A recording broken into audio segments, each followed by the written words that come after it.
और केवल हनुमान जी के पास अस्त्र शस्त्र वज्र ही नहीं है।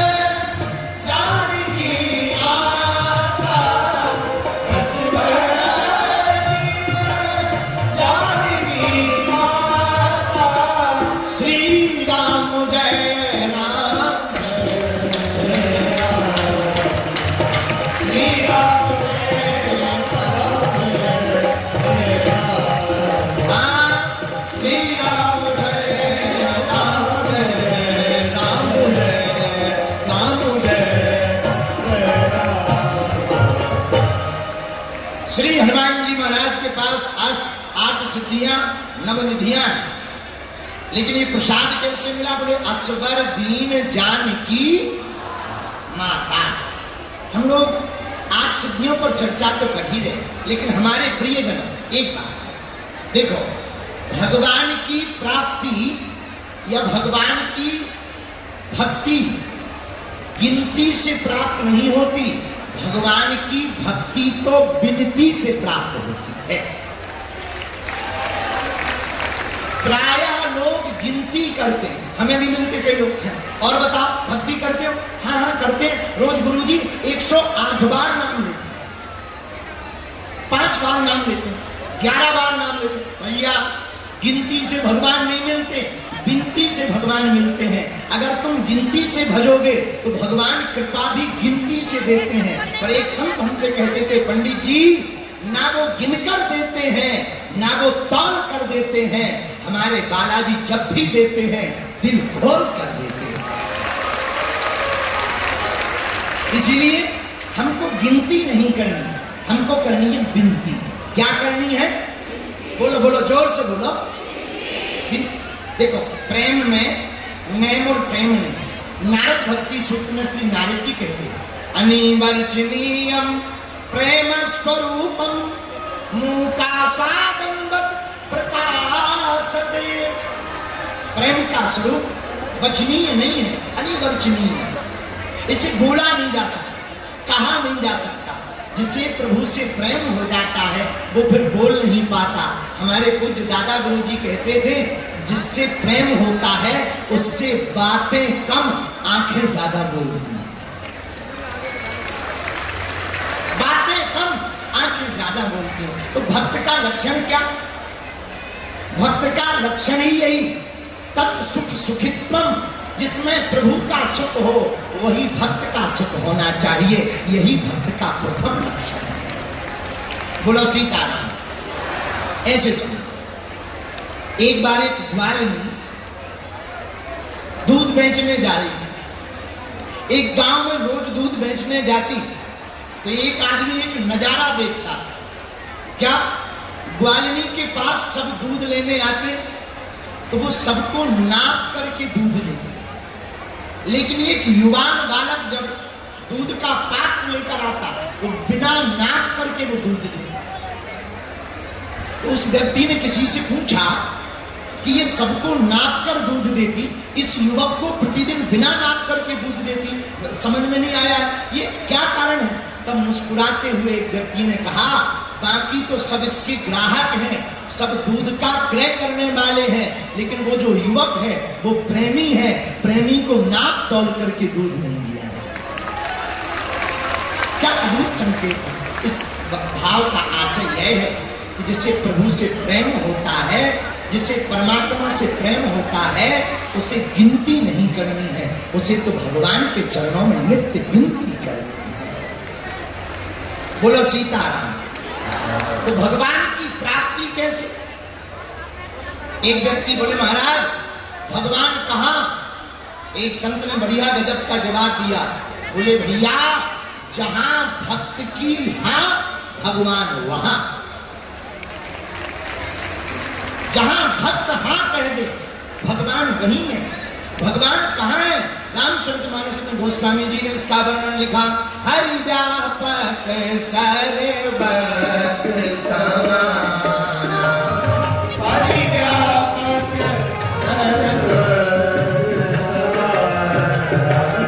प्रेम परिगत होई में जाना, प्रेम परिगत होई में जाना। श्री राम जय राम जय जय राम, श्री राम जय राम जय राम। भगवान सर्वत्र हैं, सब जगह हैं, सबके अंदर है। अच्छा कितनी विचित्र बात है, सबके अंदर सब जगह, लेकिन हम लोग खोज रहे बाहर। एक महात्मा कहते जो बाहर की सुनेगा वो बिखर जाएगा, जो अंदर की सुनेगा वो निखर जाएगा।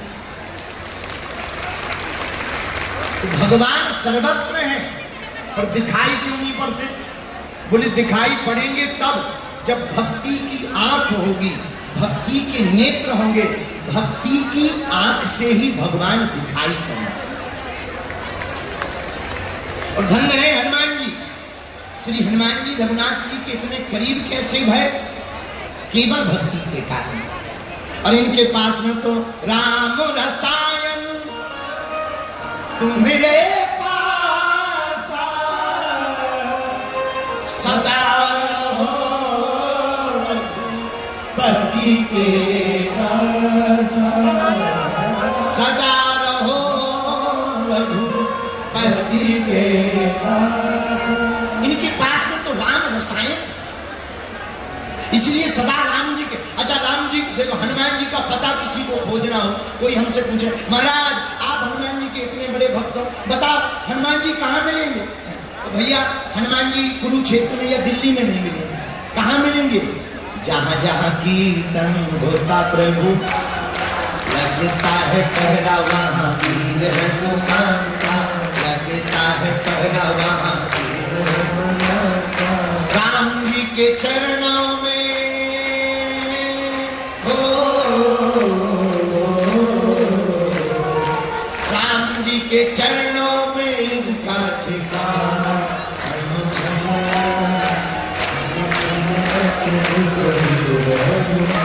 तो हनुमान जी का कोई पता पूछे तो हनुमान जी का पता है, राम जी का था। एक बात और बोले, बहुत से लोग यहाँ ऐसे बैठे, महाराज जी हमारे घर में बड़े भूत प्रेत रहते, बहुत परेशान, बहुत नेगेटिविटी रहती, नकारात्मक ऊर्जा रहती, क्या करें? एक काम करो, अपने घर को तुम अपना मत मानो, अपने घर को अपने राम जी का मानो, वो अपने घर पर राम जी को बैठा दो। उत्तर परिणाम ये होगा कि राम जी के द्वार पर हनुमान जी का पहरा होगा। कहां वर्णन है?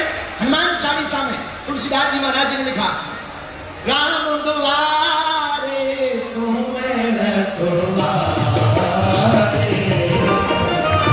राम द्वारे तुम्हें रखवारे, हाँ होते गया क्या बिन के सारे, होते गया क्या बिन के सारे।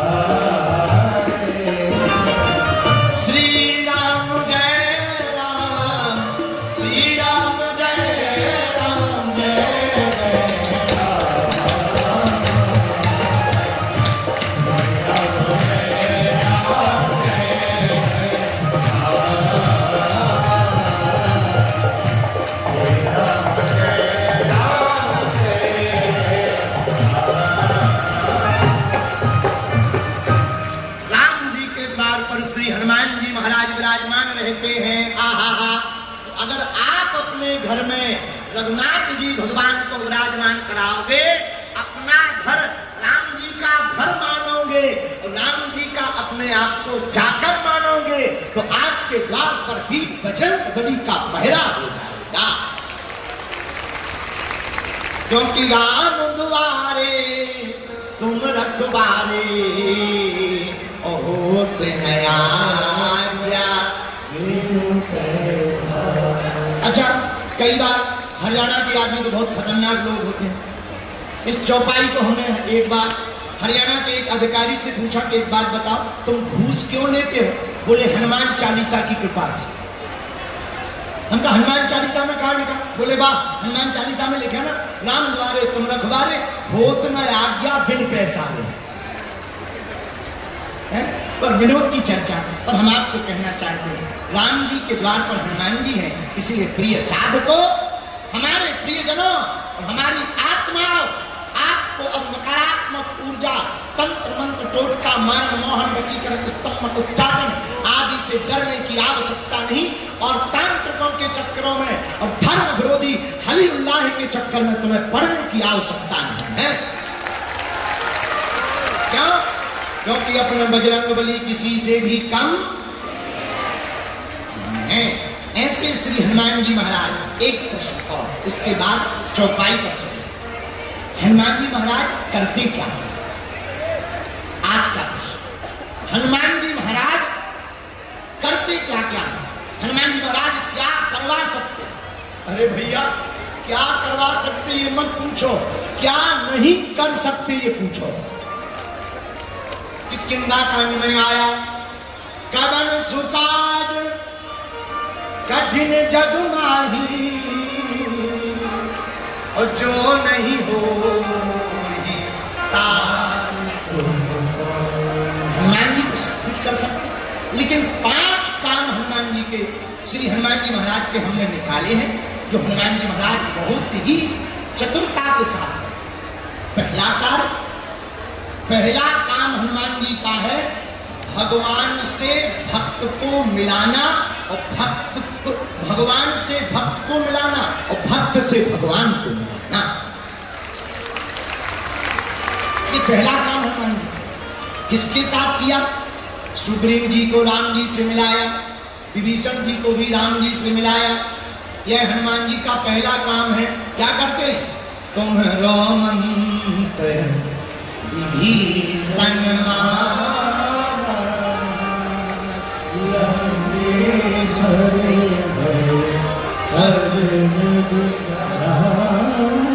प्रिय श्रोताओ, हनुमान जी के वो 5 कार्य कौन से जो हनुमान जी करते? पहला कार्य भक्त को भगवान से मिलाना, और भगवान को भक्त से मिलाना। दूसरा काम क्या है? दूसरा कार्य बड़ा प्यारा, भक्त की खबर भगवान को देना, और भगवान की खबर अपने भक्त को देना। कोई मंत्री, बहुत बड़ा मंत्री हो, जब सीएम मानो, मुख्यमंत्री के आसपास जो ओएसडी, उनके खाना बनाने वाले, सिक्योरिटी वाले सलाहकार रहते हैं,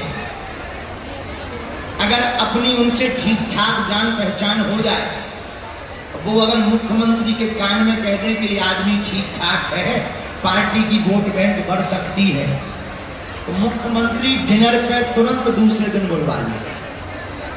हाँ जी या ना जी? बोलो, अरे बोलो, हाँ जी या ना जी? अगर कोई सलाहकार सपोर्ट लगा दे तो सामान्य से, साधारण से कार्यकर्ता के नंबर बढ़ जाते हैं। उसी प्रकार हनुमान जी हैं रघुनाथ जी के यहाँ पर सलाहकार, उनके ओएसडी, उनके पीएसओ। भैया हनुमान जी से अगर तुम्हारी सेटिंग हो जाएगी तो वो राम जी से तुम्हारी चैटिंग करवा देंगे। ये हनुमान जी का काम। क्या वो कह देंगे कैसा भी है, आप ही का थोड़ा हाथ रख दो, और रघुनाथ जी इतने में ही प्रसन्न हो जाएंगे। ये दूसरा काम हनुमान जी का है, भक्त की खबर भगवान को देना, भगवान की खबर भक्त को देना। ये कहां पर प्रयोग किया? भरत जी महाराज प्राणों को त्याग करने के लिए श्री भरत जी महाराज आतुर हो, और धन्य है भरत जैसा भाई बोल सकता। क्या अद्भुत प्रण श्री भरत जी का। भैया राम जी का धर्म सामान्य धर्म है, लक्ष्मण जी का धर्म विशेष धर्म है, लेकिन भरत जी का धर्म तो विशेष धर्म है। भरत जैसा भाई नहीं हो सकता, भरत जैसा भैया नहीं हो सकता। मेरे प्रियजनों, यह वो भूमि है जहां महाभारत जैसा समर हुआ। ये वो भूमि है जहां भगवान श्री गुरु सरकार के मुखार बिंदु से, उनकी वाणी से श्रीमद् भगवद गीता प्रकट हुई है। गीत को गाने वाले गोविंद ने यहाँ पर गीता सुनाई है।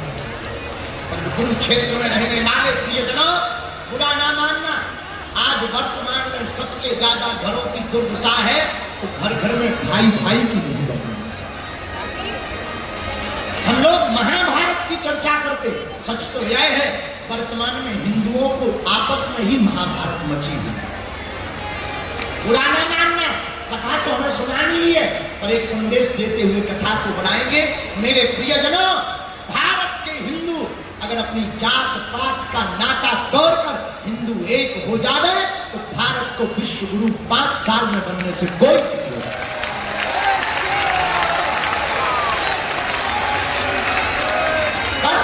लोग हमसे कहते हैं रामचरितमानस की क्या आवश्यकता, कथाओं की क्या आवश्यकता, ठटरी के बदे फिल्मों की क्या आवश्यकता। फिल्मों पर कभी उंगली नहीं उठाएंगे, इन महात्माओं पे उंगली उठाएंगे। अरे बाबा तो ऐसे होते, बाबा तो पैसा कमाने वाले होते हैं। नकटा ठटरी के बड़े जो फूहड़ता करते हैं, डांस करके तुम्हारे बेटा और बेटी को बिगाड़ते हैं, और वो करोड़ों कमाकर विदेशों में जब अपनी जायदाद रख सकते हैं तो महात्मा 10 रुपया दान लेकर के तुम्हें भंडारा नहीं करवा सकते। तब तुम्हारा पेट जलता, तब तुम्हें लगने लगता कि महात्मा पैसा कमाते, महात्मा धन कमाते। न कटा कभी तुमने उनसे पूछा जो मुंबई में रहते, करोड़ों कमा करके और विदेशों में जा करके नच नारियों के ऊपर पैसा उड़ाते। तब तो तुम्हारा मुंह बंद हो गए, महात्मा पर उंगली उठा देंगे। भैया बुरा न मानना, हम हाथ जोड़ करके प्रार्थना करें, भरत जी जैसा भाई हो नहीं सकता। हमने एक आज के भाई जो दूसरे की संपत्ति लेना चाहते, एक भरत जैसा भाई अपने भाई के लिए राजपाट को छोड़। तो हनुमान जी का दूसरा काम, भक्त की खबर भगवान को देना, भगवान की खबर भक्त को देना। भरत जी महाराज जब अपने प्राणों को त्याग करने के लिए आतुर हुए, हनुमान जी पहुंचे। क्यों प्राण त्याग रहे हो? भैया 14 साल पूरे हो गए, हमारा प्रण था कि रघुनाथ जी से वचन था, चित्रकूट में भी कहा था, भैया 14 वर्ष से एक दिन भी अगर अतिरिक्त हो जाएगा तो सांझ होने के बाद में तुम अपने भाई भरत का मुंह नहीं देख पाओगे। आज 14 साल पूरे हो गए, कोई खबर नहीं है कि वो आएंगे कि नहीं आएंगे। हनुमान जी खिलखिला करके बोले, भैया आप चिंता मत करो, प्रभु श्री रघुनाथ जी लंका के राजा रावण का वध करके धर्म ध्वजा को विदेशी धरती पर फहराकर लक्ष्मण सहित साकुशल माता जानकी जी के सहित वनवास का पूर्ण काल करके अयोध्या आ रहे हैं। भरत जी ने गले से लगा लिया, धन्य है, धन्य हो, धन्य हो। कौन हो आप? जब परिचय पाया पहचान गए। जय हो हनुमान जी महाराज। बोल वीर बजरंगबली की, बागेश्वर हनुमान जी महाराज की। यह हनुमान जी का दूसरा काम है। अब हनुमान जी की 5 कार्य करने में तीसरा कार्य क्या है? तीसरा काम भी हनुमान जी का बड़ा प्यारा, साधु संतों की रक्षा दृढ़ता पूर्वक करना हनुमान जी का तीसरा काम है। वैसे ये बात हमको नहीं बोलनी चाहिए, पर बोल दो। संसार में जब सिक्योरिटी की दिक्कत होती है तो गार्ड मिलते हैं, लेकिन सच बताएं संतों के पास में एक ऑलरेडी गार्ड ही है, हनुमान जी महाराज। हनुमान जी महाराज जैसा रक्षक कौन हो सकता? हनुमान जी है संतों के रक्षक, राक्षसों के हैं भक्षक। यही हनुमान जी का तीसरा कार्य। इसका वर्णन भी हनुमान चालीसा में है। साधु संत के तुम रखवारे, साधु संत के तुम रखवारे, असुर